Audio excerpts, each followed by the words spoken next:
Absent कौन है? अक्षत, अक्षत आ गया। आर्यन, निष्ठा, पूर्ण। माधवी नहीं दिख रही है मुझे, माधवी।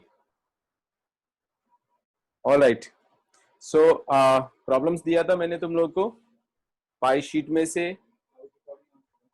मैंने कर दिया।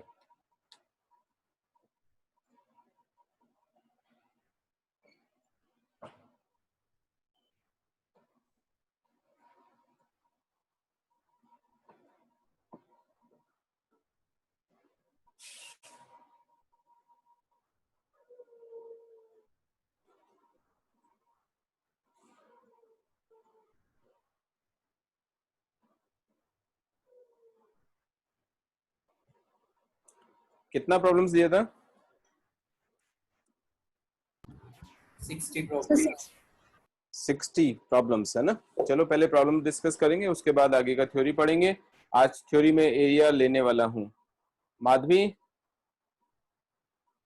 Madhavi you are in the class? Yes sir. हाँ ठीक है। बार बार कनेक्शन ब्रेक हो रहा है क्या? सर अभी बस चेंज करा था कनेक्शन। अच्छा, देखो वीडियो जो लोग ऑन कर सकते हैं करिए। यस, स्टार्ट करो प्रॉब्लम्स।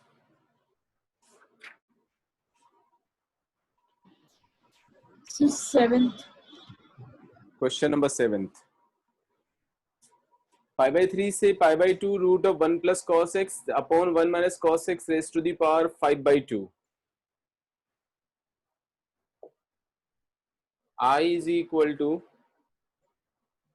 पाई बाई 3 से pi by 2 root of 1 plus cos x, तो 2 cos square x by 2 divided by 1 minus cos x, 2 sine square x by 2 raise to the power 5 by 2 dx। आ गया समझ में? Now pi by 3 से pi by 2, x का value pi by 3 से pi by 2 first quadrant हो गया, तो एक्स बाई 2 तो और छोटा हो जाएगा। एक्स बाई 2 का वैल्यू हो जाएगा पाई बाई 6 से लेके पाई बाई 4 के बीच में। दोनों ही केसेस में cos x by 2 as well as sine x by 2 दोनों ही पॉजिटिव होते हैं। आया समझ में? क्योंकि यहां पर मोड आएगा, मोड cos x बाई 2, तो ये cos x बाई 2 ही बन जाएगा। So nothing is to be changed. ऊपर रूट 2 आ रहा है, नीचे 2 की पावर 5 बाई 2 आ जाएगा, तो 1 अपॉन 4 बच जाएगा। राइट, पाई बाई 3 से pi by 2 cos x by 2 divided by sine की power 5x by 2 dx। I hope हो गया। अब तो साइन x बाई 2 को t पुट कर देंगे, cos x by 2 dx dt बन जाएगा। cos x by 2 into 1 by 2 dx is equal to dt बन जाएगा। 1 अपॉन t की पावर 5 में आएगा, लिमिट चेंज कर दो t की फॉर्म में, हो गया प्रॉब्लम खत्म। इंडेफिनिट के ऊपर बेस्ड प्रॉब्लम है, प्रॉपर्टीज पे नहीं है। किसने पूछा था आगे के समझ में? चलो आगे नेक्स्ट क्वेश्चन बोलो। Yes, next question.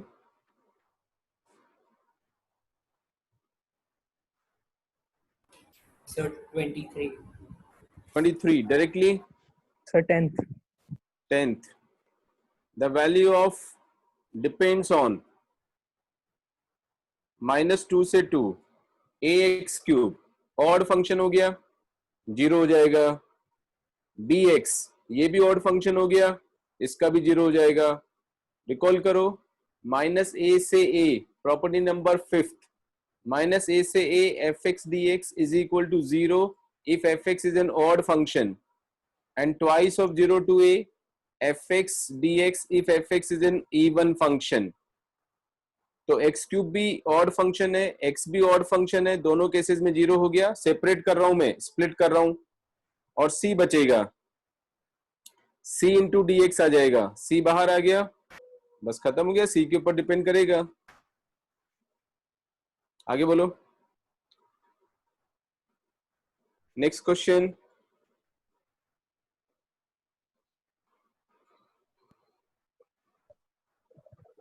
Sir 20. 20. The value of the integral 1 upon pi to 2 upon pi sin 1 by x upon x square dx। ये सब इंडेफिनेट की प्रॉब्लम्स हैं। 1 by x को t डालेंगे, minus 1 by x square dx dt बन जाएगा। तो sign of t dt बन गया, लिमिट चेंज कर दो, खत्म हो गया प्रॉब्लम। आगे क्या समझ में? ऐसी प्रॉब्लम्स आ रही है, इसका मतलब साफ साफ पता लग रहा है कि इंडेफिनेट ठीक से नहीं किया है। आगे बोलो नेक्स्ट। तो 23। 23 किसने पूछा है? तो पार्ट। पार्थ। क्या बात है पार्थ, ये तो इंडेफिनेट वाले तो प्रॉब्लम है। Sine x minus cos x को टी डालना है, ऊपर ऊपर dt बन जाएगा, स्क्वायर करके नीचे टी की फॉर्म में आ जाएगा। आगे समझ में? हाँ sir. Next. So 25. 25 sine inverse x को टी डालना है, 1 upon root 1 minus x square D X D T बन जाएगा। ठीक है, एक्स की जगह साइन टी आ जाएगा, टी इंटू साइन टी बनेगा। बाई पार्ट्स करेंगे, टी को फर्स्ट फंक्शन लेंगे, साइन टी को सेकंड फंक्शन लेंगे। आगे समझ में? विशाखा? Yes, sir. चलो next.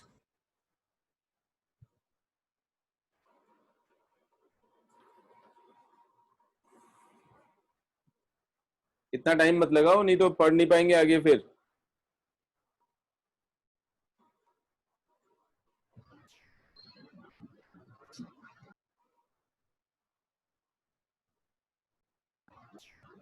$36. 36 The value of the integral 0 to 1 dx upon x square plus 2x cos alpha plus 1 alpha between 0 and pi is equal to। ये भी indefinite के ऊपर बेस्ड प्रॉब्लम है। परफेक्ट स्क्वायर बनाएंगे, 0 to 1 dx divided bye x plus cos alpha का whole square लिखेंगे, plus 1 minus cos square alpha sine square alpha. हो गया खत्म। लीनियर फंक्शन ऑफ x ही तो है, तो 1 अपॉन एक्स स्क्वायर प्लस ए स्क्वायर के फॉर्म में आ गया, 1 अपॉन ए tan इनवर्स x अपॉन ए।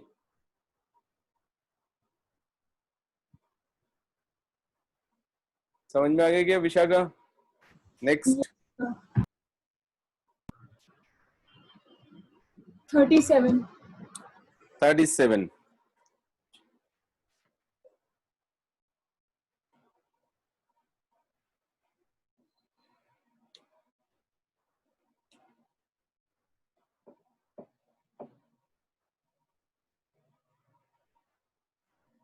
37 देखो, द इंटीग्रल -1 से 3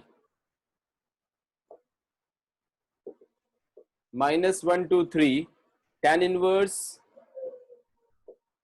x upon x square plus 1 plus tan inverse x square plus 1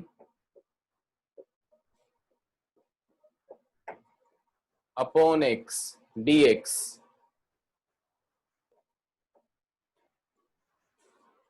ठीक है, tan inverse x is equal to cot inverse 1 by x और vice versa, cot inverse x is equal to tan inverse 1 by x. Right, तो यहां से देखो ये और ये एक दूसरे के रेसिप्रोकल है, तो tan इनवर्स ऑफ दिस और ये वाला tan इनवर्स ऑफ दिस है, तो इसको cot inverse x upon x square plus 1 लिख सकते हैं। So this is equal to -1 से 3 tan inverse x upon x square plus 1 plus cot inverse x upon x square plus 1 dx।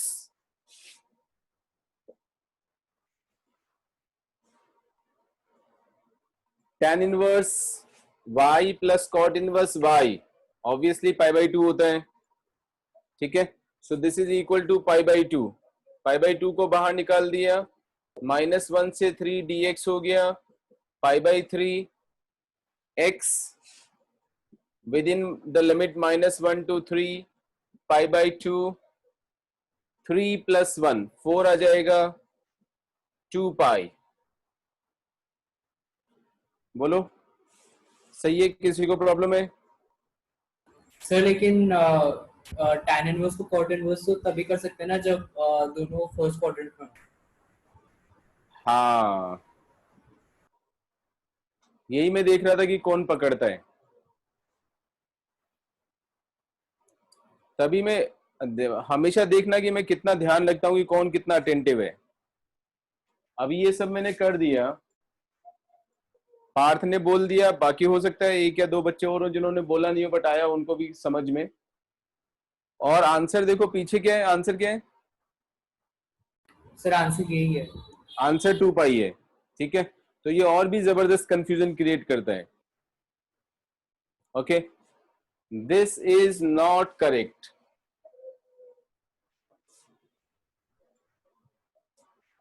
ये wrong है, because tan inverse x is equal to cot inverse 1/x or cot inverse x is equal to tan inverse 1/x is true only for when x is positive. When x is negative, this is not true. Okay, inverse trigonometric function, inverse पढ़ा था तब भी मैंने समझाया था और बोला भी था कि ये सब चीजें काम आती हैं, एग्जामिनर को ध्यान रहता है कि यहाँ पे मिस्टेक करने वाले हैं बच्चे, तो ऐसा प्रॉब्लम जरूर देते हैं। यहाँ पे देखो -1 से 3 पॉजिटिव नहीं है हमेशा, तो हमें इसको 2 अलग अलग इंटरवल्स में ब्रेक करना पड़ेगा। -1 से 0 में जाएंगे और फिर 0 से 3 में करेंगे। 0 से 3 के लिए ये वैलिड है जो मैंने लिखा हुआ है, लेकिन -1 से 3 के लिए ये चीज वैलिड नहीं है। ओके, तो पहले तो मैं इनवर्स ट्रिग्नोमेट्रिक वाला फॉर्मूला जो है उसको भी मैंने बोला था कि याद नहीं करना है, इमीडिएटली सोच के डिराइव करना है, नहीं तो कभी भी याद नहीं होगा। और जो याद करते हैं वो तो पक्का ही भूलने वाले हैं, जिन्होंने समझा है उन्हीं को ये चीज स्ट्राइक करती है। तो इसको क्वेश्चन को थोड़ी देर के लिए पोस्टपोन करते हैं। पहले ये समझिए कि tan इनवर्स x को cot इनवर्स x में मुझे कन्वर्ट करना है, तो cot इनवर्स 1/x हो जाएगा इफ x इज पॉजिटिव, यानी कि फर्स्ट क्वाड्रेंट हो गया। Correct. Now tan inverse x का जो रेंज है वो -π/2 से π/2 के बीच में लाई करता है, ऑब्वियसली ओपन इंटरवल होता है। और cot इनवर्स का जो रेंज है वो 0 से पाई के बीच में होता है।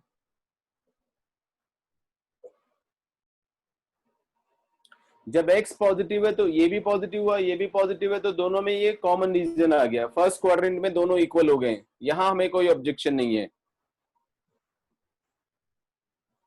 ओके, जब x नेगेटिव होगा तो tan inverse of negative number fourth quadrant में होगा, इधर फोर्थ क्वाड्रेंट में होगा। जबकि cot inverse 1/x, x negative होने पर 1/x भी नेगेटिव होगा, तो cot inverse of negative number will lie in the second quadrant. तो how can they be equal? नहीं हो सकते हैं। आगे समझ में सबको? ठीक है। अब वैसे तो मैं पूरा डिराइव एक बार वापस करके दिखा देता हूं, हालांकि आना भी चाहिए क्योंकि मैथमेटिकली करेक्ट होना चाहिए, जुगाड़ नहीं लगाना है कि जबरदस्ती कुछ भी ऐड सब्ट्रैक्ट करके जुगाड़ लगा रहे हो। Mathematically it should be correct. तो एक बार वापस दिखा रहा हूं कि कैसे हम प्रूव करते हैं। Let tan inverse x is equal to theta, ये बहुत काम आता है, ये फेवरेट चीज है एग्जामिनर्स की, स्पेशली जेई में, किसी भी कंपटीशन में समझ लो, क्योंकि यहाँ पे बहुत ही ज्यादा चांसेस हैं कि बच्चे मिस्टेक करेंगे ही करेंगे। tan inverse x is equal to theta suppose किया, x is equal to tan theta हो गया। tan थीटा को हमने cot थीटा में चेंज किया, तो 1/x is equal to cot theta हो गया। अब cot को हम क्या क्या लिख सकते हैं वो हमें ध्यान देना है। cot के लिए पॉसिबिलिटी है cot पाई प्लस थीटा लिखें या cot minus pi plus theta, allied angles recall करो, cot pi plus theta third quadrant cot positive हो जाता है, cot minus pi plus theta वापस थर्ड क्वाड्रेंट कॉट थीटा हो जाएगा। ठीक है, आइदर हम इसका यूज करेंगे, therefore theta is equal to cot inverse 1/x अगर जरूरत पड़ेगी तो, और ये वाला यूज करो cot inverse 1/x minus pi, so theta is equal to minus pi plus cot inverse 1/x, और थीटा इज इक्वल टू ये वाला यूज करो प्लस पाई हो जाएगा, पाई प्लस कॉट इनवर्स 1/x। तीनों में से हम कोई सा भी यूज कर सकते हैं जो हमारी रिक्वायरमेंट को फुलफिल करेगा।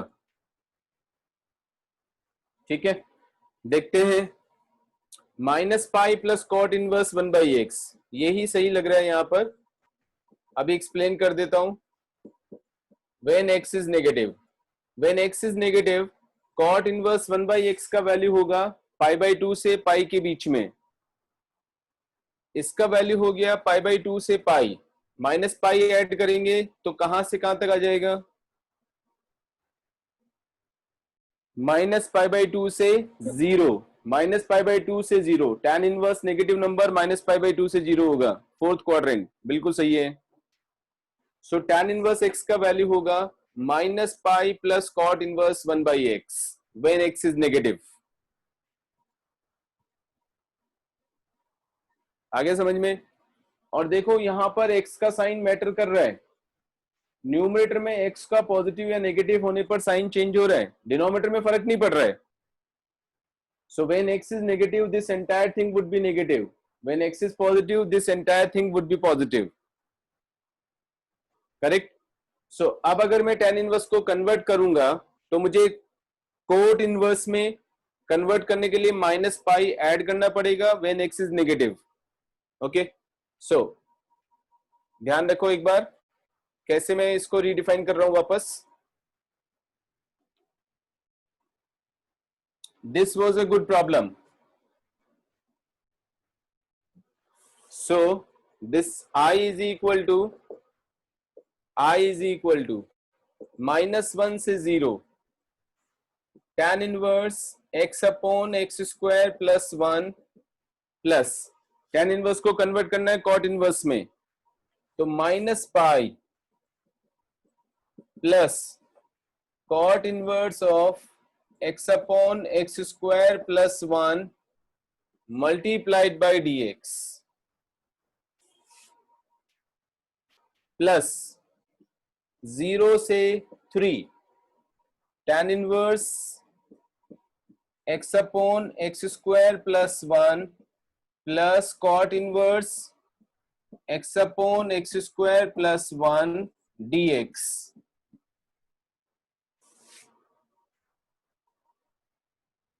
Correct, tan inverse of this plus cot inverse of this is equal to π/2 हो गया, π/2 में से माइनस पाई को ऐड करेंगे तो माइनस π/2 बचेगा, माइनस π/2 को मैंने बाहर निकाल दिया, dx का इंटीग्रल x आ जाएगा with in the limit -1 to 0 plus ये वाला भी π/2 हो गया, इसको भी बाहर निकाल दिया, dx का integral x with in the limit 0 to 3।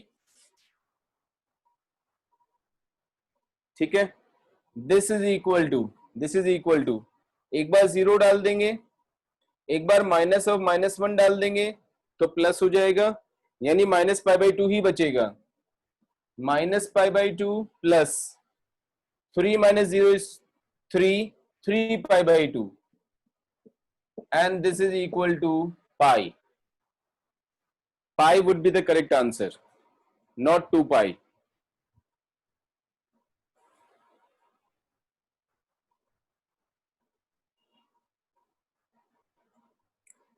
All right, आ गया समझ में? करें प्रोसीड आगे। नेक्स्ट क्वेश्चन बोलिए 37 के बाद।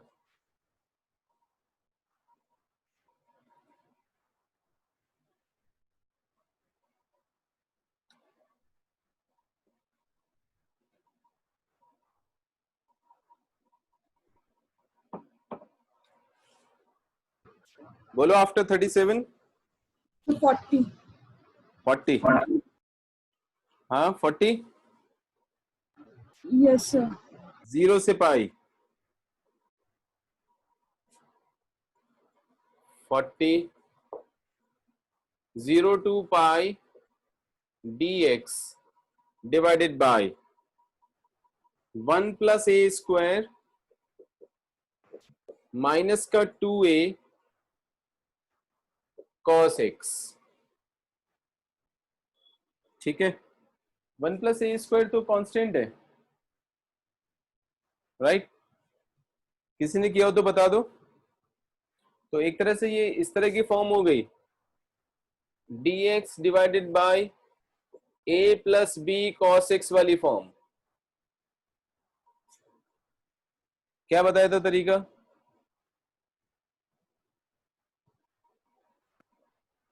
cos x से sin x को कॉमन लेके नहीं, स्क्वायर में लेते हैं, वो स्क्वायर में करते हैं, वो ऐसे कॉमन लेने वाला फायदा होगा ही नहीं इससे।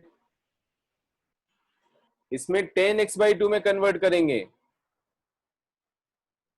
ठीक है, so this is equal to 0 से pi dx divided by 1 plus A square minus 2a 1 minus 10 square x/2 divided by 1 plus 10 square x/2।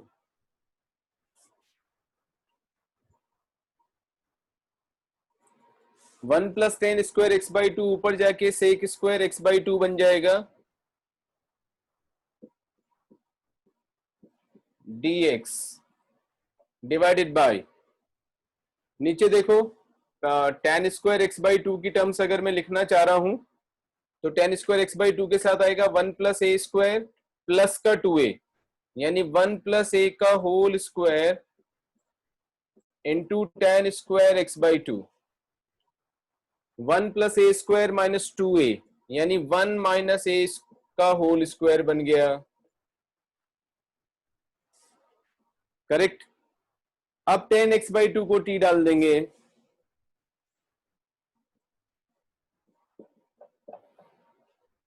Put 10x/2 is equal to t, ऊपर वाला dt बन जाएगा, नीचे t स्क्वायर प्लस ए square की form में आ जाएगा, 1/a tan इनवर्स x/a होता है। एक और इंपॉर्टेंट बात ध्यान रखना है यहां पर, जो भी हम सब्स्टिट्यूशन करते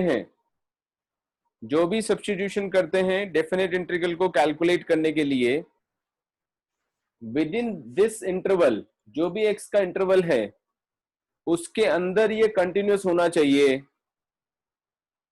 अगर ये सब्स्टिट्यूशन कंटिन्यूअस नहीं होगा तो this will give you a wrong result. अगर ऐसा नहीं है तो फिर हम इसको अलग अलग इंटरवल्स में ब्रेक करेंगे।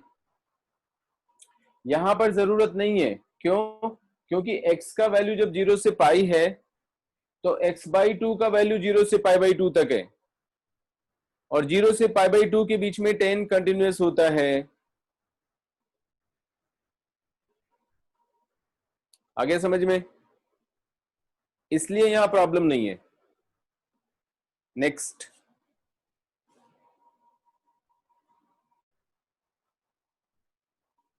नेक्स्ट प्रॉब्लम बोलो।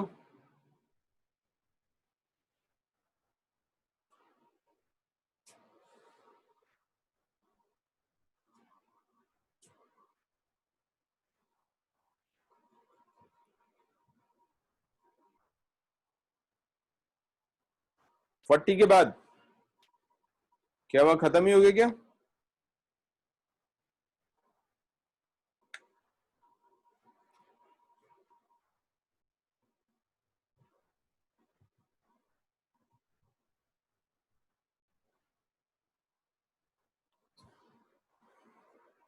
क्या भाई, किसका वेट कर रहे हो पूछने के लिए?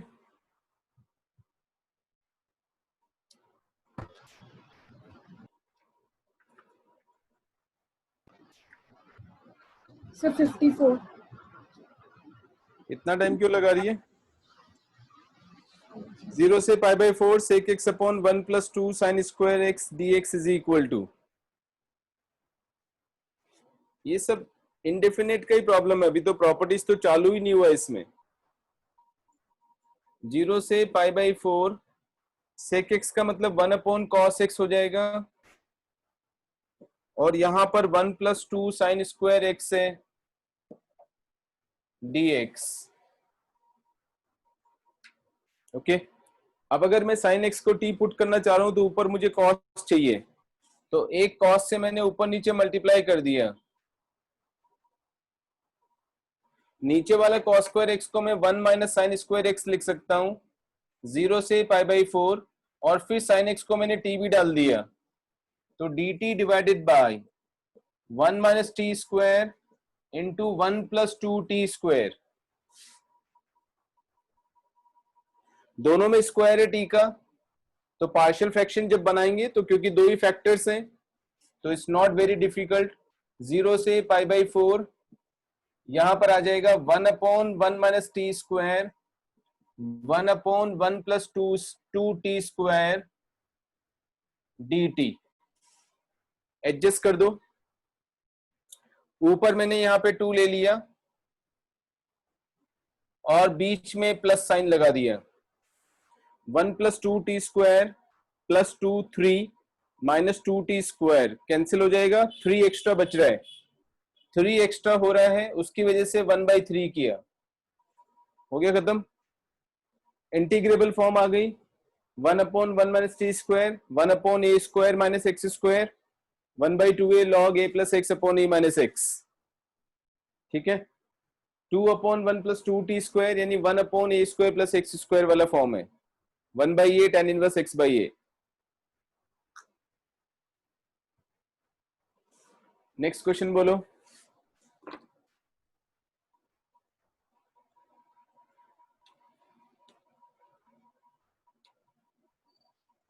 और किसी ने प्रॉब्लम ही नहीं किया क्या? विशाखा ने किया बस खाली?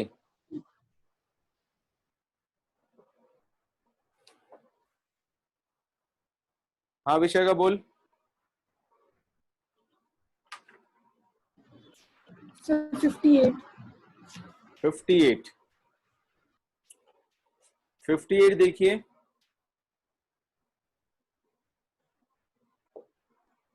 the value of 0 to sin square x 0 to sin square x sin inverse root of t into dt plus 0 to cos square x cos inverse root t dt। Correct is, ये निकालना है अपने को। ऑलराइट, लेट अस सी।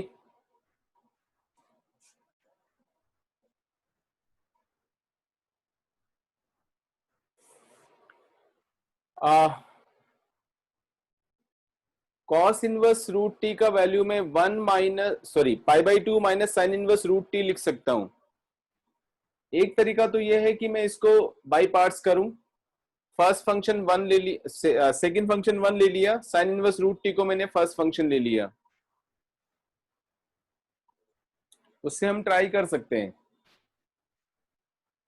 Right? पर मुझे लग रहा है उससे काफी लेंदी हो जाएगा। ऑफ कोर्स ये और ये सेम ही है, इसमें कोई फर्क नहीं है, क्योंकि ये π/2 minus sine inverse root t हो जाएगा, बस इतना ही फर्क पड़ेगा, है ना? एक बार लिख के दिखा देता हूं कि दोनों सेम क्यों है। I इज इक्वल टू 0 से sine square x sine inverse root t into d T plus 0 से cos square x π/2 d t अलग कर दो, माइनस 0 से cos square x sine inverse root T D t. इस वाले माइनस को इसमें लिमिट्स में एडजस्ट कर दो तो ये प्लस बन जाएगा, और कॉस स्क्वायर एक्स को मैंने नीचे लिख दिया और 0 को ऊपर लिख दिया। सपोज तो कुछ फायदा होगा नहीं, इसको ऐसे रहने दो, इसको ऐसे रहने दो, इसको चेंज करो, इसमें माइनस कर दो और साइन स्क्वायर एक्स को नीचे ले लो, 0 को ऊपर ले लो, ऐसा। अब इसमें और लास्ट वाले में से माइनस कॉमन निकाल दो, तो देखो क्या बनेगा, साइन स्क्वायर एक्स से 0 इंटीग्रल प्लस 0 से cos square x same integrand, अंदर तो सेम ही फंक्शन है, तो दोनों कंबाइन होके जैसे हम ब्रेक करते हैं उसी का उल्टा प्रोसेस है कंबाइन करना। तो sine square x to cos square x sine inverse root T D T plus pi by two T within the limit 0 to cos square x. अब इसको इंटीग्रेट करना है,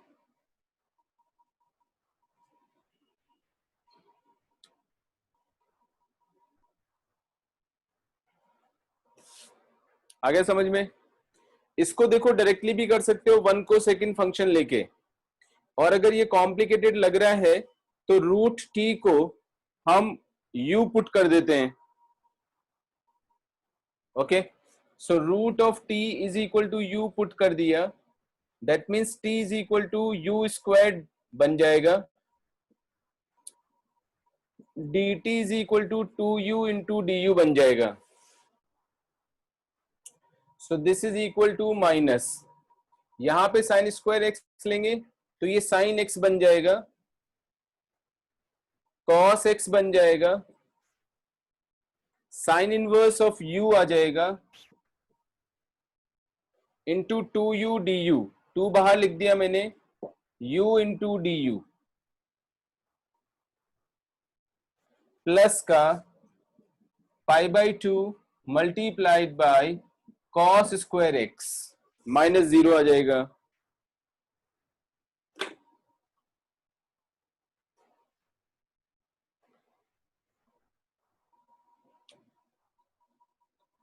इसलिए मैं बोल रहा था कि ये थोड़ा सा लेंदी प्रोसेस हो जाएगा, बट ठीक है कोई बात नहीं, ये भी पता होना चाहिए हमें।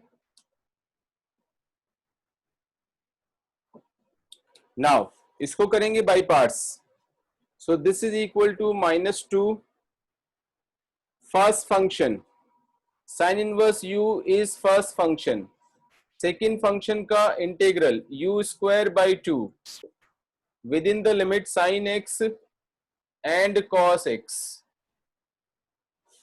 अच्छा, इसमें ऐसा भी कर सकते थे कि रूट टी को मैंने जैसे u पुट किया उसकी जगह साइन इनवर्स रूट टी को भी u पुट कर सकते थे directly,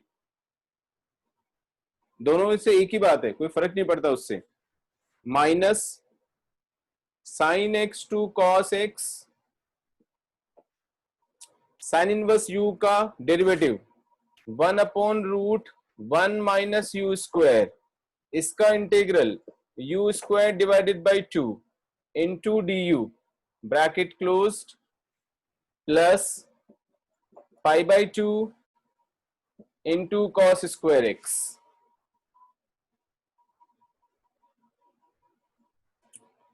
This is equal to -2 multiplied by, इसमें अपर लिमिट डाल देंगे cos square x divided by 2 sine inverse of cos x, sine inverse of cos x लिखेंगे, cos को sine of pi by 2 minus x लिख सकते हैं, तो sine inverse और साइन कैंसिल हो जाएगा, पाई बाई 2 माइनस एक्स बचेगा, so pi by 2 minus x minus lower limit डालेंगे sine square x divided by 2 multiplied by sine inverse of sine x is x, ये वाला मैंने अलग कर दिया, ये वाला और ये वाला भी अलग कर दिया, plus pi by 2 into cos square x.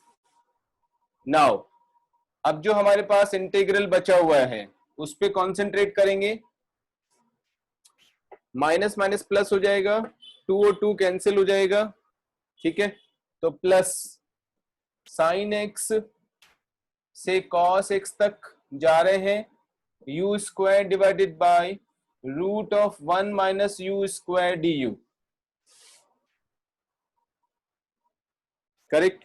इसको इवेल्युएट करने के लिए देखो, माइनस से मैंने ऊपर नीचे मल्टीप्लाई किया, एक माइनस यहां लगाया, एक बाहर एडजस्ट कर दिया, 1 ऐड किया और 1 सब्ट्रैक्ट कर दिया, ठीक है। अब मैं केवल ये वाला इंटीग्रल डिस्कस कर रहा हूं, क्योंकि इतना सब बड़ा बार बार लिखूंगा तो टाइम भी वेस्ट होगा और यहां पर स्पेस भी इतना नहीं मिल रहा है मुझे। तो केवल इस इंटीग्रल के ऊपर कॉन्सेंट्रेट करेंगे, बाकी सब चीजें एज इट इज हैं। सो माइनस में आ जाएगा साइन एक्स से कॉस एक्स, स्प्लिट कर दिया, root of 1 minus U square D U आएगा, प्लस साइन एक्स से cos x 1 upon root 1 minus U square D U आएगा। दोनों स्टैंडर्ड फॉर्म्स हैं। इसका साइन इनवर्स यू हो गया, इसका root A square minus x square वाला फॉर्मूला लगेगा, which is x by two root of A square minus x square plus A square by two sine inverse x by A indefinite integral. Recall करो और फिर limit डाल देंगे।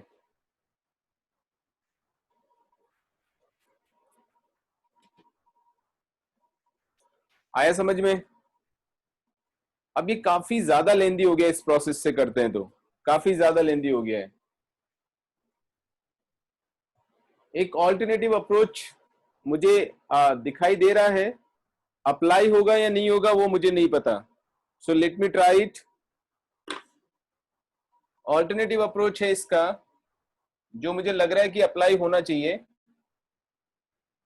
हम इसको differentiate कर देते हैं डेफिनेट इंटीग्रल को x के रिस्पेक्ट में, क्योंकि ये फाइनली x का ही फंक्शन बनेगा। बिकॉज इसको इंटीग्रेट करने के बाद t की जगह ये डालोगे, फिर ये डालोगे, ऐसे उसको इंटीग्रेट करने के बाद t की जगह वो और ये डालोगे, तो x का ही फंक्शन बनेगा। तो इसको x के रिस्पेक्ट में मैंने इसको मैंने ऐसे लिख दिया, i of x, function of x है इसलिए i ऑफ x लिखा, i dash x derivative with respect to x। अब रिकॉल करो जो पिछली बार प्रॉपर्टीज बताई थी, उसमें f of t dt from phi x to psi x, जब डेरिवेटिव निकालते हैं तो t की जगह अपर लिमिट डालते हैं, मल्टीप्लाइड बाय अपर लिमिट का derivative with respect to x, minus t की जगह लोअर लिमिट डालते हैं फंक्शन में, और फिर लोअर लिमिट का डेरिवेटिव। ठीक है, यही हम यहां अप्लाई करेंगे। तो sine inverse of root of t की जगह पर अपर लिमिट डालेंगे sine square x multiplied by इसका derivative 2 sine x into cos x। Okay, t की जगह पर लोअर लिमिट डालेंगे 0, साइन इनवर्स 0 आ जाएगा विच इज 0, इंटू 0 का डेरिवेटिव भी 0 ही है, सो माइनस ये 0 आ जाएगा पूरा। करेक्ट। उधर आते हैं, plus cos inverse of root of upper limit cos square x into इसका derivative 2 cos x into minus sine x, और यहां पर भी 0 का सेम ही चीज है। cos इनवर्स 0 तो 1 हो जाएगा, लेकिन 0 का डेरिवेटिव 0 होगा इसलिए 0 आ जाएगा।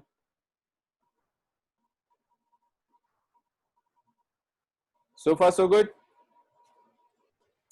and so this is equal to, देखो finally sign inverse of sine x मिला, x मिलेगा 2 sin x cos x into x, cos inverse of cos x मिलेगा यानी x मिलेगा, माइनस का 2 sin x cos x into x cancel होके 0 आ गया। means derivative of this function with respect to x, this entire thing is a function of x, इसीलिए तो मैंने i of x से इसको रिप्रेजेंट किया है। करेक्ट। इसका डेरिवेटिव x के रिस्पेक्ट में 0 आ गया, इसका मतलब क्या हुआ?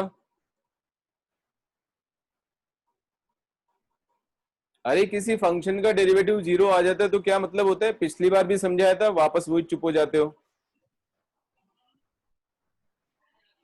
तो कांस्टेंट होगा। हाँ तो कांस्टेंट, हाँ कांस्टेंट होता है, ये तो ऑर्डिनरी बच्चा भी बोलता है, ये कॉमर्स वाला बच्चा भी यही बोलेगा कांस्टेंट होता है।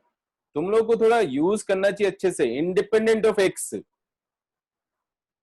Yes, sir. ठीक है, so this will be independent of x. X के ऊपर डिपेंडेंट नहीं होगा क्योंकि कांस्टेंट है, तभी तो इंडिपेंडेंट ऑफ एक्स हुआ। तो this is independent of x. अब क्योंकि मुझे इसकी वैल्यू निकालनी है, इसके डेरिवेटिव की वैल्यू नहीं चाहिए था मुझे। ओके, तो यहां से मैंने कंक्लूजन निकाला कि I of x is independent of x, is independent of x. ये मैंने पिछली क्लास में भी कहीं यूज किया था, वापस भूल गए हो तुम लोग। और जब इंडिपेंडेंट ऑफ एक्स है तो मैं एक्स की कोई भी वैल्यू डालूं, this should always be same, तभी तो कांस्टेंट होगा। हमेशा सेम होगा तभी तो कांस्टेंट हुआ। तो मैंने एक्स का ऐसा वाला वैल्यू चूज किया जो मेरे लिए आसान हो। ठीक है, और मुझे सबसे आसान वैल्यू यहां पे दिख रहा है, put x is equal to pi by 4, क्योंकि दोनों ऊपर वाली जो लिमिट्स हैं दोनों सेम हो जाएंगी पाई बाई 4 पे। So therefore I of pi by 4 which is obviously equal to I of x also, क्योंकि x के ऊपर डिपेंडेंट ही नहीं है। 0 से 1/2 sine inverse root T D T plus 0 से 1/2 cos inverse root T D T, दोनों का लिमिट सेम है, तो ये बन जाएगा 0 से 1/2 sine inverse root T plus cos inverse root T D T, और ये पाई बाई 2 होता है। सो पाई बाई 2 टी 0 से 1/2, पाई by 2 into 1/2 pi by 4, this is the answer. ठीक है, this was a real good problem. Sir, hmm, I have one more method. Should I tell? क्या I have one more method. Should I tell? वैभव की आवाज है क्या? हाँ बोल। Sir sign square x को हमने एक्स पुट कर दिया, मतलब एक्स लेट कर लिया, तो वो 2 sine theta cos theta D theta equals to d t आ जाएगा, और साइन 2 थीटा डी टी। अरे भाई थोड़ा, अरे आराम से बोल यार, इतना क्या मतलब, आता है तो मालगाड़ी चलाएगा एकदम ही। आराम से बोलना, क्या बोलना चाह रहा है मुझे समझने तो दे, क्या लगा रहा है मेथड। सर जो ये साइन स्क्वायर एक्स है उसको मैंने एक्स लेट कर लिया, ठीक है, फिर उसके बाद हमारा डी टी आ गया साइन 2 थीटा डी थीटा। अभी साइन स्क्वायर एक्स को ही एक्स सपोज कर रहा है क्या? साइन स्क्वायर एक्स को टी बोल या तो और वेरिएबल चूज कर लो, कर लीजिए, क्या? वेरिएबल चूज कर लीजिए। साइन स्क्वायर एक्स को वाई कर लिया हमने। अरे तो तू एक्स बोल रहा है तो मैं कैसे वाई मान लूंगा? Sorry sir. अभी तू गलत बोलेगा तो मुझे समझ में कैसे आएगा? फर्स्ट स्टेटमेंट को समझने में ही मुझे टाइम लग रहा है और तू अपना ट्रेन की स्पीड से बोले जा रहा है। इसको मैं बोलता हूं रटना। अब तूने कहीं से देखा होगा या कहीं से रटा होगा मेथड, अब तो उसके बस स्टार्ट हो गया बोलना बिना समझे ही। पहली बात तू मुझे बोल रहा है let sine square x is equal to x, now the very first step is wrong. ऐसे कैसे सपोज कर लेगा तू? साइन स्क्वायर एक्स को एक्स ही कैसे सपोज कर लेगा? अब इसको समझने में मुझे 2 मिनट लग गए। मेरे को ये बोल क्या रहा है, और तुझे तो मतलब ही नहीं है, बोलने से मतलब है तुझे एज यूजुअल। अभी तो समझना शुरू कर यार, मैं कितना समझाऊंगा तुझे। चल आगे बोल। तो पहले स्टेप को सही कर, उसको क्लियर करेगा तभी समझ में आएगा मुझे, ऐसे नहीं समझ में आएगा मुझे। सर साइन स्क्वायर एक्स को हमने वाई लेट कर लिया।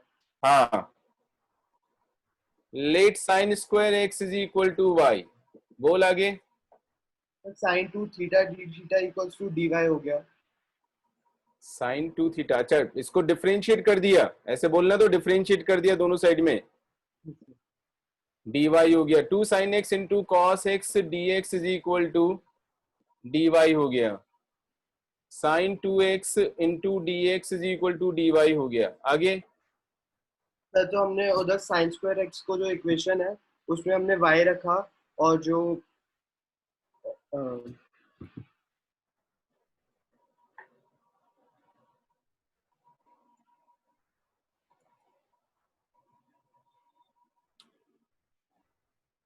क्या हुआ अब? 1 सेकंड, हाँ 1 सेकंड सर।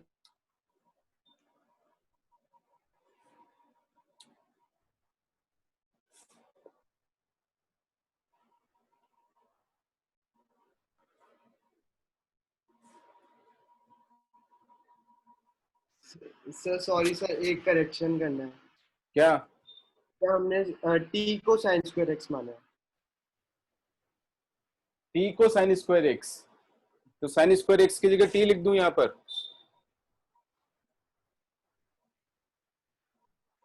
यही ना? Yes sir, sign square x की जगह टी लिखूं क्या? सर यस या नो बोल रहे हैं? Yes yes. हाँ, तो फिर क्या होगा, वो तो वाई डी वाई की जगह डी टी लिख दूंगा, और क्या करूंगा मैं, इससे क्या फर्क पड़ गया? तो वो अंदर टी है ना चलो तो फिर क्या करना है अब मुझे? सर, तो टी की जगह हम रूट टी है तो साइन थीटा लिख लेंगे। तो टी की जगह मैंने साइन स्क्वायर एक्स लिख दिया, तो ये साइन साइन इनवर्स और साइन एक्स कैंसिल होके एक्स मिल गया एक तरह से, यही ना? यस सर, और वो sign to theta D theta हो जाएगा, डी टी हमारा। इसकी जगह मैंने साइन स्क्वायर एक्स लिखा, sign inverse of sign square x, यहाँ पे साइन एक्स मिला, एक्स मिल गया। डी टी की जगह मैंने लिख दिया sign 2x into D x, ठीक है। और हमारा ऊपर क्या करूं? 0 हो जाएगा सर। 0 से टी, यस सर। ठीक है।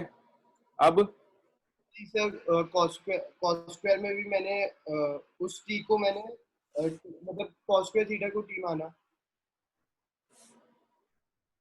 डिफरेंट मैंने सेपरेट सेपरेट करके किया। हाँ, मैंने इसे सेपरेट किया है ना, मतलब पहले sine square sine inverse T का किया, फिर मैंने कॉस इनवर्स टी में उस टी को मैंने कॉस स्क्वायर थीटा माना।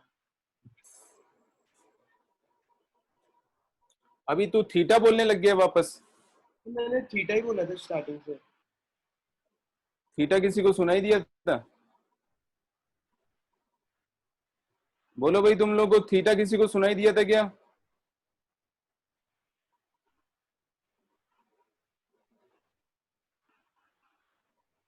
Sir sir cos square x को कॉस स्क्वायर एक्स को टी मान लिया।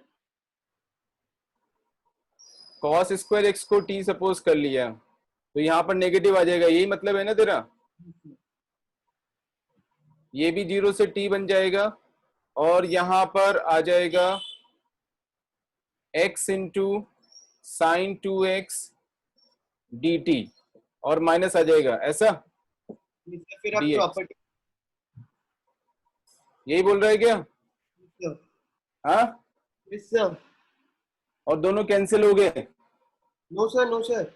तो तो उसकी वो हमारी एक्स से पाई बाई 2 आएगी ना, कॉस कॉस वाले में लिमिट। अच्छा, तूने देखा कहाँ था ये मेथड, ये बता दे मुझे। तो मैंने खुद ट्राई करके देखा था खुद से। तो एक बार दोबारा करना, अभी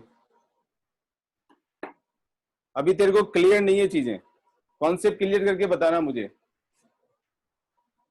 कभी क्या पुट कर रहा है, कभी क्या पुट कर रहा है, जब ठीक से आ जाए समझ में तो अगली क्लास में बता देना मुझे।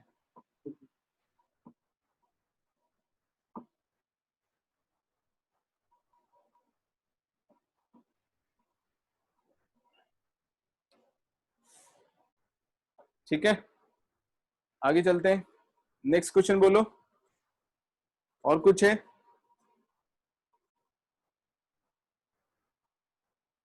That's it.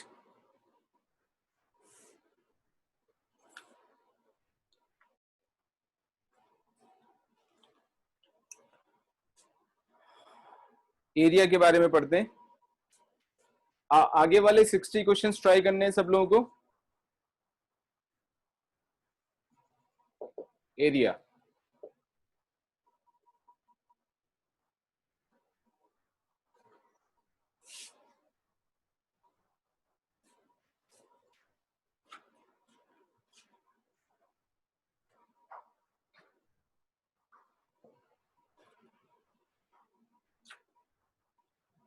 अब जैसे तुम लोग देख रहे होंगे कि मैं शीट देख रहा हूं अपनी, है ना? अब कुछ लोग इसको ऐसे भी समझ सकते हैं, यार सर को आता नहीं है, देखते रहते हैं शीट में से अपने। सही इंटरप्रिटेशन है तुम्हारा, ठीक है। मुझे आता होता तो ऐसे थोड़ी पढ़ाता, नहीं। इसका मेरा पर्पस ये होता है कि I have to plan properly so that I do not waste any time. अब हो सकता है कि वैभव सही बता रहा होगा, ये मैं नहीं कह रहा हूं कि वो गलत बता रहे हैं, क्योंकि बहुत सारे मेथड होते हैं प्रॉब्लम्स को सॉल्व करने के, लेकिन क्लैरिटी ऑफ थॉट्स नहीं होने की वजह से वो गोल गोल घूम के चक्कर में कंफ्यूज हो गया। तो क्लैरिटी ऑफ थॉट्स हमेशा बहुत इंपॉर्टेंट है, नहीं तो इतना टाइम वेस्ट करोगे जितना इमेजिन भी नहीं होता है, इमेजिन भी नहीं कर सकते हो। The confuse people are always will always create problem for themselves as well as for others. तो कंफ्यूजन दूर रखो एकदम, ठीक है।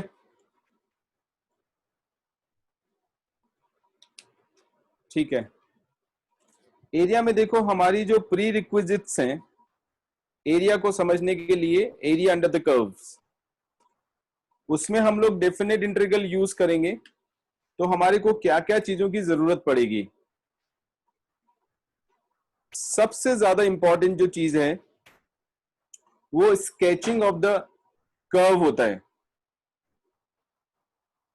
कर्व स्केचिंग बोलो या फंक्शन का ग्राफ बनाना बोलो, एक ही बात है।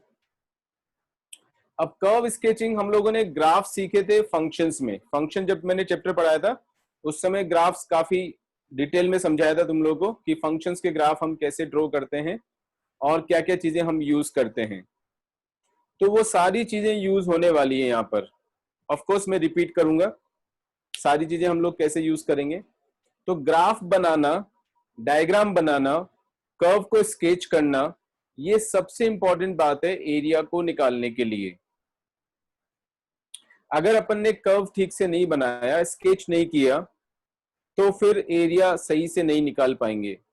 ऑफ कोर्स स्पेशली अच्छी प्रॉब्लम्स में, जो इजी और एवरेज प्रॉब्लम्स होती हैं उनमें तो कई बार हमें स्केच करने की जरूरत भी नहीं होती है। तो ग्राफ स्केचिंग या कर्व स्केचिंग जो होती है उसके लिए हमें क्या क्या चीजों की जरूरत पड़ेगी, रिपीट करता जा रहा हूं मैं। ग्राफ बनाने के लिए या कर्व स्केचिंग के लिए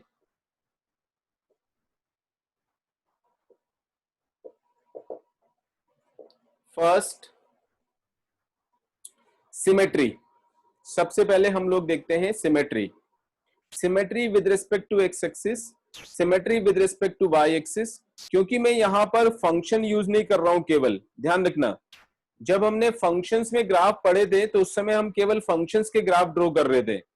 यहां पर हम कर्व भी ड्रॉ कर सकते हैं, जैसे सर्कल आ गया, इलिप्स आ गया, they are not functions. Complete circle जो है वो फंक्शन नहीं है। Half circle will be a function, but half circle ऊपर वाला या नीचे वाला, उसमें भी साइड वाला नहीं। तो हर कर्व का फंक्शन होना जरूरी नहीं है, बट हर फंक्शन को हम कर्व बोल सकते हैं। तो कर्व स्केचिंग मैंने इसीलिए वर्ड यूज किया है। तो ग्राफ में जितनी भी चीजें हमने पढ़ी थी फंक्शंस के केस में वो तो हम काम में लेंगे ही, उसके अलावा भी हम कुछ चीजें और एक्स्ट्रा यूज कर सकते हैं कर्व स्केचिंग करने के लिए। ओके, तो पहले हम वही देख रहे हैं। जैसे फंक्शंस का रिकॉल करो तो मैंने एक्स एक्सिस के रिस्पेक्ट में सिमेट्रिकल होगा ऐसा कुछ बताया नहीं था उसमें, क्योंकि वो फंक्शन नहीं होता है। ओके, बट यहां पर हम यूज कर सकते हैं। तो a curve with respect to y axis symmetrical तब होगा जब x को हम माइनस एक्स से रिप्लेस कर दें and the equation of the curve does not change. If x is replaced by minus x, x को माइनस एक्स से रिप्लेस कर दिया and no change in the equation, the curve is symmetrical with respect to y axis. Symmetrical with respect to y axis. y axis के respect में symmetrical हो जाएगा। अब function से कंपेयर करो इसको। इसी बात को हम फंक्शन में कैसे बोलते थे? हम बोलते थे इवन फंक्शन का जो ग्राफ है वो y एक्सिस के रिस्पेक्ट में सिमेट्रिकल होता है। इवन फंक्शन का मतलब ही यही होता है कि f of minus x is equal to F of x, यानी x की जगह माइनस एक्स लिखें तो फंक्शन का जो एक्सप्रेशन है वो सेम रहना चाहिए, उसको हम इवन फंक्शन बोलते हैं। एक ही बात है जो मैं यहां बता रहा हूं, बस यहां पे मैंने कर्व के लिए यूज किया है। Similarly if y is replaced by minus y, y को माइनस वाई से रिप्लेस कर दोगे, ठीक है, अब मैं हर बात लिख नहीं रहा हूं नहीं तो टाइम काफी लग जाएगा। And there is no change in the equation of the curve. Okay, सोचते भी जाओ साथ में। y की जगह ऊपर जो y की वैल्यू आ रही है उसकी जगह माइनस वाई, यानी नीचे भी वैल्यू सेम ही आएगा उसी के लिए, यानी x की वैल्यू सेम होनी चाहिए। y की जगह माइनस वाई लिखने से कर्व की इक्वेशन पे कोई इफेक्ट नहीं पड़ रहा है, इसका मतलब x का value will remain same. So what does it mean? कौन बोलेगा? The curve will be symmetric about x-axis. Correct. The curve will be symmetrical with respect to x-axis. If y is replaced by minus y and the equation of the curve doesn't get changed, then the curve will be symmetrical with respect to x-axis.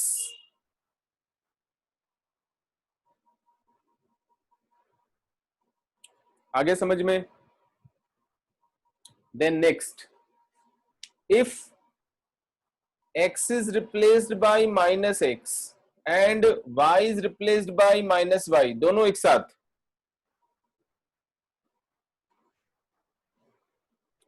and the equation of the curve doesn't get changed, x की जगह सब जगह minus x लिख दिया, y की जगह सब जगह माइनस वाई लिख दिया एक साथ ही।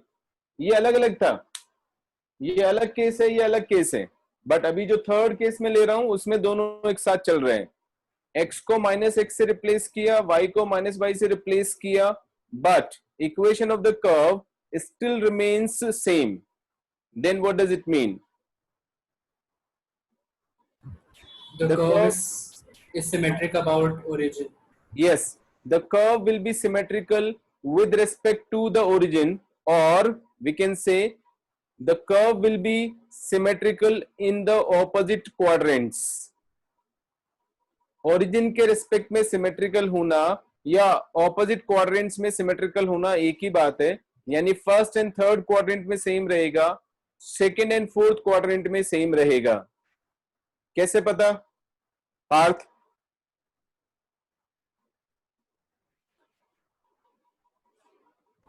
सर क्योंकि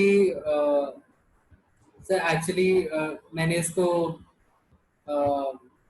फंक्शन से रिलेट करके बोला। फंक्शन से ही रिलेट करना है, बिल्कुल सही कर रहे हैं, ठीक है, फंक्शन से ही रिलेट करना है। एक्स की जगह माइनस एक्स लिखा, वाई की जगह माइनस वाई लिखा, यानी साइन चेंज कर रहे हैं दोनों कोऑर्डिनेट्स का, ठीक है, तो इसका मतलब ऑड फंक्शन हो गया अगर हम फंक्शन की बात करेंगे तो, क्योंकि जब हम एक्स की जगह माइनस एक्स लिखते हैं तो माइनस एफ एक्स आ जाता है, यानी माइनस वाई बन जाता है। ऑड फंक्शन के लिए डेफिनेशन होती है ऑड फंक्शन की।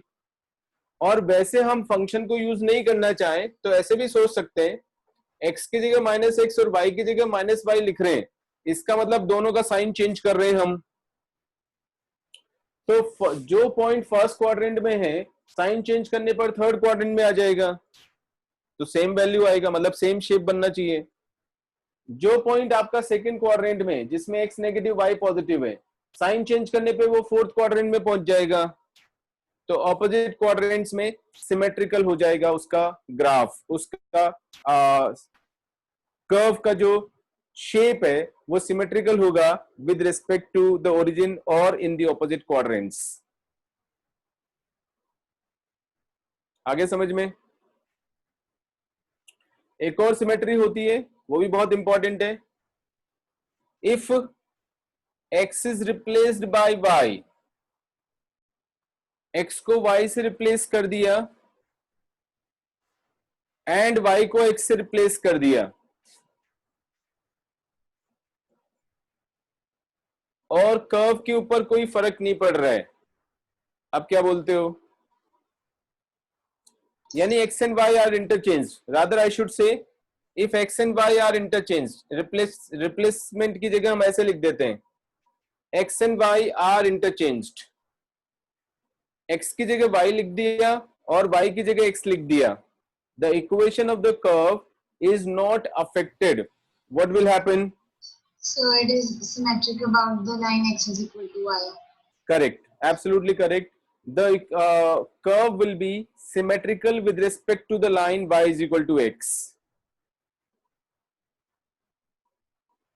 y is equal to x के रिस्पेक्ट में सिमेट्रिकल हो जाएगा कर्व. क्यों? समझो, y is equal to x मैंने ऐसे लाइन लिया, इसके ऊपर सपोज कोई पॉइंट 2,3 है, तो यहां पर जो नीचे पॉइंट आएगा इसका रिफ्लेक्शन वो 3,2 आ जाएगा. तो x और y का रोल इंटरचेंज हो जाता है.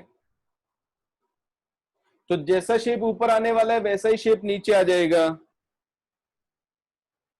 इसी बात को अगर हम फंक्शन से समझना चाहें तो फंक्शन में रिलेटेड कॉन्सेप्ट होता था फंक्शन एंड इनवर्स फंक्शन.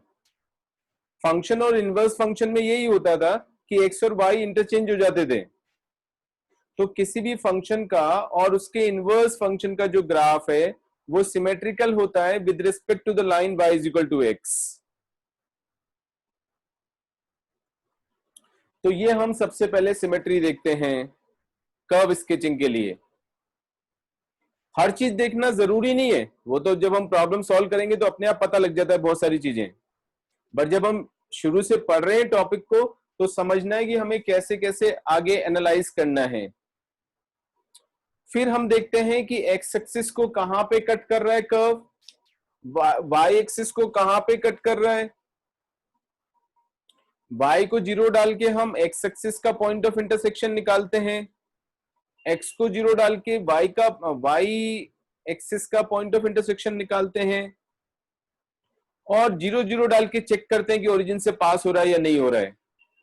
या किसी कर्व में अगर कांस्टेंट टर्म नहीं है तो the curve is passing through the origin, means point of intersection with the x axis, y axis, as well as check whether the curve is passing through the origin or not. ये हम दोनों तीनों चीजें एक साथ देखेंगे.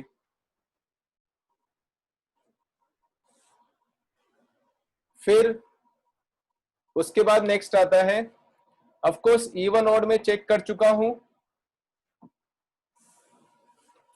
उसके बाद हम चेक करेंगे पीरियोडिसिटी ऑफ द फंक्शन. अगर फंक्शन पीरियोडिक है तो उसका पीरियड निकालेंगे, और जो ग्राफ है बिकॉज पीरियड के बाद में उसका ग्राफ रिपीट होने वाला है, तो we will just draw the curve within the period only. After the period and before the period we will just repeat the graph of the function. तो periodicity हम चेक करते हैं function का.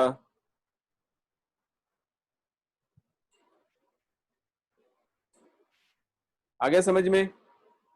ठीक है. नेक्स्ट वाला part आता है मोनोटोनिसिटी. सबसे ज्यादा और सबसे इंपॉर्टेंट यही वाला काम आता है.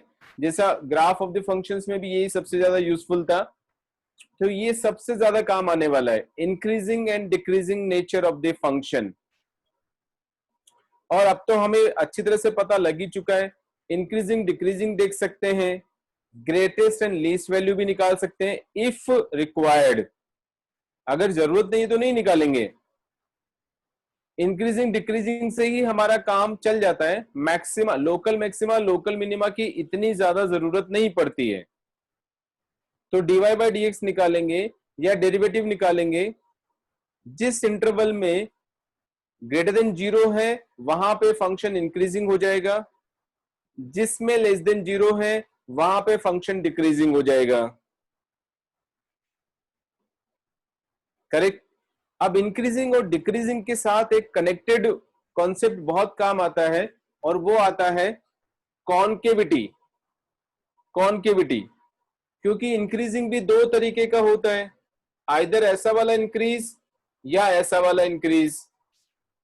डिक्रीजिंग भी दो तरीके का होता है, ऐसा वाला डिक्रीज या ऐसा वाला डिक्रीज।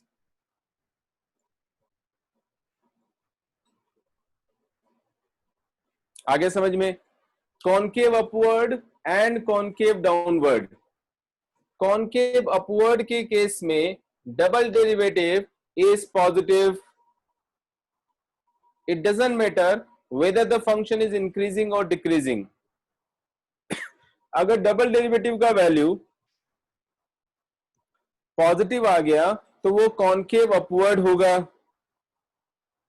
और अगर डबल डेरिवेटिव का वैल्यू नेगेटिव आ गया तो उसका ग्राफ कॉनकेव डाउनवर्ड होगा। इस तरह से हम कॉनकेविटी चेक करते हैं फंक्शन का।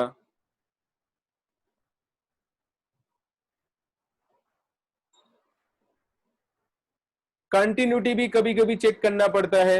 एंड ऑफ कोर्स सबसे पहला पॉइंट जो मैं शायद बताना भूल गया, लेकिन वो जनरली बताया इसलिए नहीं जाता क्योंकि वो अंडरस्टूड होता है, डोमेन का तो ध्यान रखना ही है। डोमेन के बाहर तो हम फंक्शन का ग्राफ बना ही नहीं सकते हैं। ओके, रियल नंबर्स की बात चल रही है, रियल फंक्शंस की बात चल रही है, तो डोमेन का मतलब भी यहां पर रियल डोमेन से मतलब है।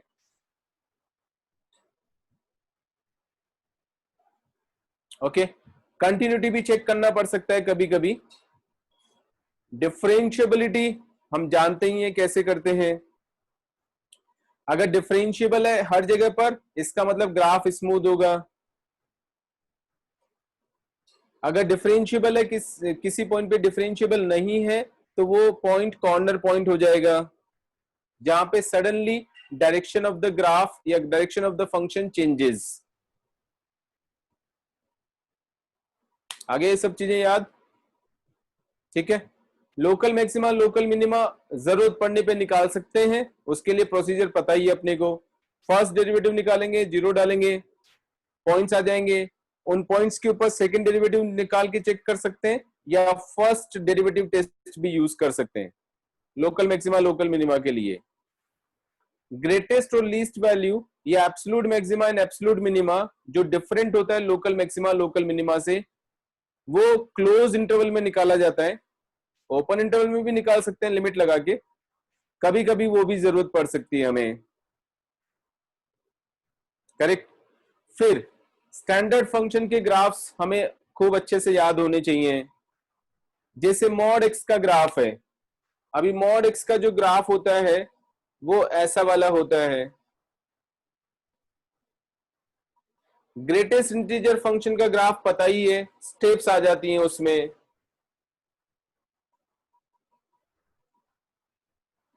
एटसेट्रा।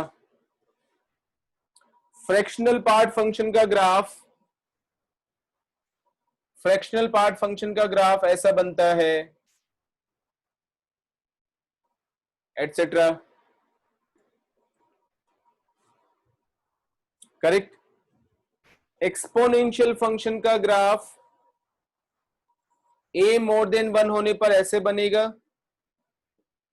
a लेस देन 1 होने पर ऐसे बनेगा।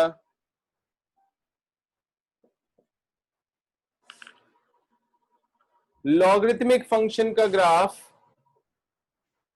a मोर देन 1 होने पर ऐसे बन जाएगा, a लेस देन 1 होने पर ऐसा बन जाएगा।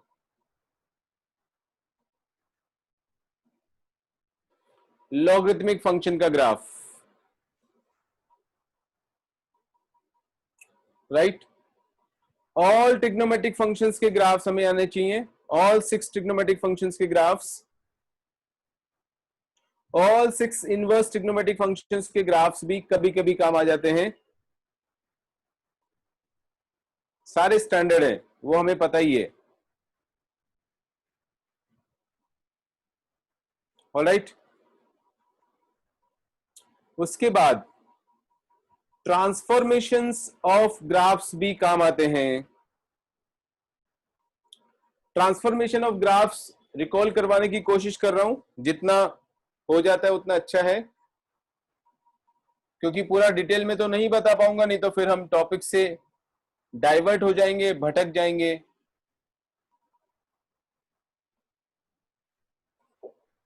y is equal to f of x plus a, या ऐसे बोल दूं, the graph of the function f of x plus a can be obtained from the graph of the function fx by shifting the graph horizontally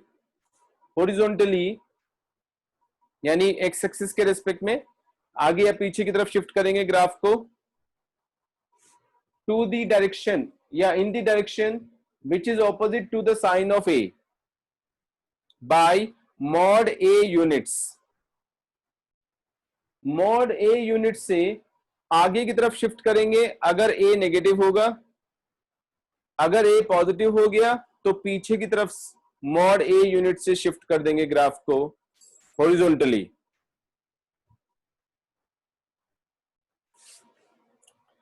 F of x plus a बाहर अगर इसका graph बनाना है तो ये तो बिल्कुल ही clear है, y में a ऐड किया हुआ है, a is a constant here. अगर a पॉजिटिव है ग्राफ ऊपर शिफ्ट हो जाएगा, a नेगेटिव है ग्राफ नीचे शिफ्ट हो जाएगा। आगे समझ में? f of k into x where k is a positive number, y is equal to f of kx का graph can be obtained from the function, the graph of the function y is equal to fx। fx के graph से ही हम f of k into x का graph बना सकते हैं। अगर k मोर than 1 हो गया तो x एक्सिस के रिस्पेक्ट में ये श्रिंक होगा k times. If k is more than 1 x axis के रिस्पेक्ट में ये श्रिंक हो जाएगा k times. If k is less than 1 तो इसका ग्राफ स्ट्रेच हो जाएगा 1/k टाइम्स x एक्सिस के रिस्पेक्ट में।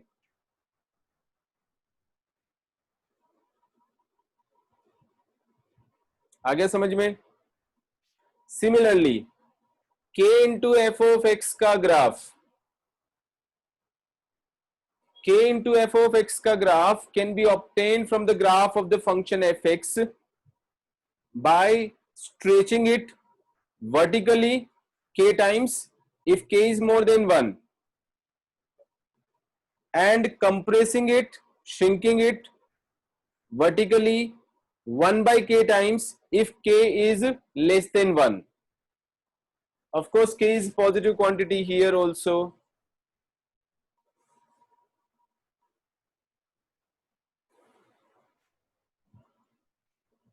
आगे समझ में? Graph of the function f of mod x, हर जगह पर x की जगह मॉड x अगर आ जाता है तो इसका ग्राफ बनाने के लिए हम क्या करते हैं, पहले फंक्शन का ग्राफ बनाया और जो पार्ट y एक्सिस मतलब इधर positive side of x axis पे है उसको मेंटेन किया, बाकी को हटा दिया और इसका रिफ्लेक्शन y एक्सिस के रिस्पेक्ट में निकाल दिया। तो y is equal to mod x का ग्राफ आ जाएगा, बिकॉज x की जगह सब जगह मॉड x अगर है तो वो फंक्शन इवन फंक्शन हो जाएगा।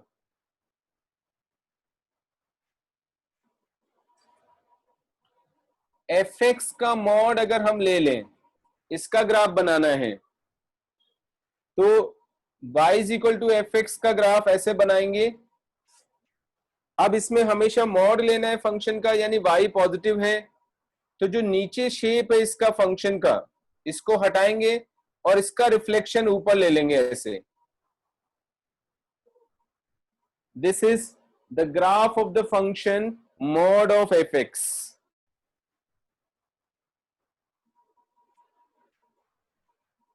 करेक्ट? ये कुछ basic transformations of the graphs हैं, ये मैंने डिस्कस किए हैं। ओके, अब जो एक्स्ट्रा चीज काम आने वाली है वो है conic sections, graphs of the conic sections यानी कर्व्स, जो हम लोग 11th स्टैंडर्ड में पढ़ते हैं। ओके, वो काफी ज्यादा काम आने वाले हैं। तो वो अच्छी तरह से ध्यान रखना है। अब जो लोग 11th में मेरे से पढ़े उनको तो अच्छी तरह आता होगा, अच्छी तरह भी नहीं तो काफी हद तक आता होगा, बट जो लोग नहीं पढ़े उनको बड़ी प्रॉब्लम होती है, और कोऑर्डिनेट तो बहुत ही खराब तरीके से पढ़ते हैं। ये काफी ज्यादा काम आने वाला है, तो ये जितना मैं डिटेल में लिख सकता हूं अभी के लिए उतना कोशिश करूंगा जितनी जरूरत है हमें। ओके, सबसे पहले तो हमारे पास आ जाता है स्ट्रेट लाइन। अगर लीनियर इक्वेशन है मेरे पास में ax plus by plus c is equal to 0, तो ये लीनियर इक्वेशन हो गया which will represent a straight line. y is equal to mx plus c के फॉर्म में ले आएंगे। m is the slope of the line, that means tangent of the angle made by the line with the x axis. ठीक है, x upon a plus y upon b is equal to 1। ये line ऐसी होती है जिसका x intercept a है और y intercept b है। ये ऊपर वाली लाइन को ड्रॉ करने के लिए हम y को 0 डाल के x का वैल्यू निकाल लेते हैं, x को 0 डाल के y का वैल्यू निकाल लेते हैं, तो x एक्सिस और y एक्सिस पे पॉइंट्स आ जाते हैं, उनको ज्वाइन कर देते हैं, and 2 points are enough to draw a straight line, unique straight line. उससे ज्यादा जरूरत नहीं होती हमें। Correct. Pair of straight lines ax square plus 2hxy plus by square plus 2gx plus 2fy plus c is equal to 0। अच्छा, इसको मैं बाद में लेता हूं, पहले ये वाला ले लेता हूं, homogeneous. ax square plus 2hxy plus by square is equal to 0। This will represent a pair of straight lines passing through the origin always. ऐसे ये pair of straight lines को represent करेगा, passing through the origin। ठीक है, ये सब काम आने वाला है, इसलिए ध्यान रखना है। इसमें tan थीटा का वैल्यू होता है 2 root of h square minus a b divided by a plus b, दोनों लाइंस के बीच में angle.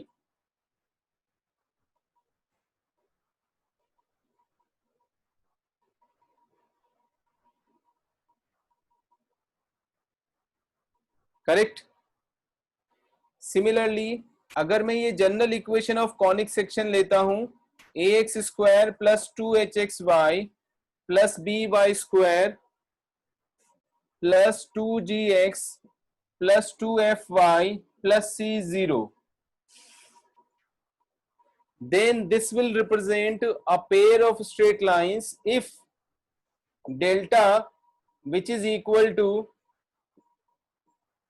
ahg hbf gfc, determinant either this way or abc plus 2fgh minus af square minus bg square minus ch square, एक ही बात है। इस determinant का value ये होता है। So if delta is equal to 0, then this equation will always represent a pair of straight lines.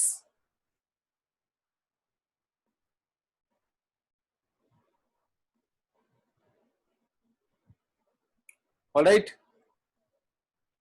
ठीक है, बस आज के लिए काफी है क्योंकि खत्म नहीं होगा आज।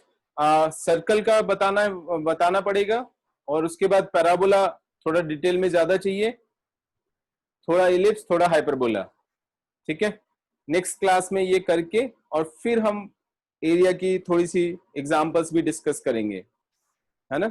और एक दो चीजें और हैं थ्योरी के पॉइंट से, उसके बाद हम एग्जांपल्स डिस्कस करेंगे। ऑफ कोर्स प्रॉब्लम्स करके रखना, प्रॉब्लम्स बताने में टाइम नहीं लगता है मुझे, नेक्स्ट 60 प्रॉब्लम्स करके रखना है। Okay, that's all for today. अच्छा एक और बात, संडे को टेस्ट है तुम लोगों का। पिछले 3 चैप्टर्स का जो टेस्ट हुआ था उसमें फंक्शंस था, डिटर्मिनेंट्स था और मैट्रिसेस था, यही था ना? याद है किसी को? अरे हाँ ना तो बोलो। Yes, sir. फंक्शन में इनवर्स आ जाता है भाई, ये इनवर्स को तुम अलग क्यों मान के चलते हो? ठीक है, तो फंक्शंस में function limits functions, matrices and determinants, इनका टेस्ट हो चुका है। अब बच्चा अपने पास लिमिट्स, कंटिन्यूटी, डिफरेंशिएशन यानी derivative and AOD, in 3 chapters का टेस्ट ड्यू हो गया है। ठीक है, पहले जेई मेन का होगा और उसके बाद बिट सेट लेवल का होगा। तो दिस संडे जेई मेंस का 3 चैप्टर्स का टेस्ट होगा, लिमिट्स, कंटिन्यूटी, डिफरेंशिएशन और derivatives and application of derivatives. Okay, बाकी डिटेल्स मैत्रेय भैया या अत्रेय भैया तुम लोग को बता ही देंगे। Okay, that's all for today. Thank you sir. Thank you, sir. Thank you, sir. Thank you, sir. Thank you, sir. Thank you, sir. Okay, bye bye.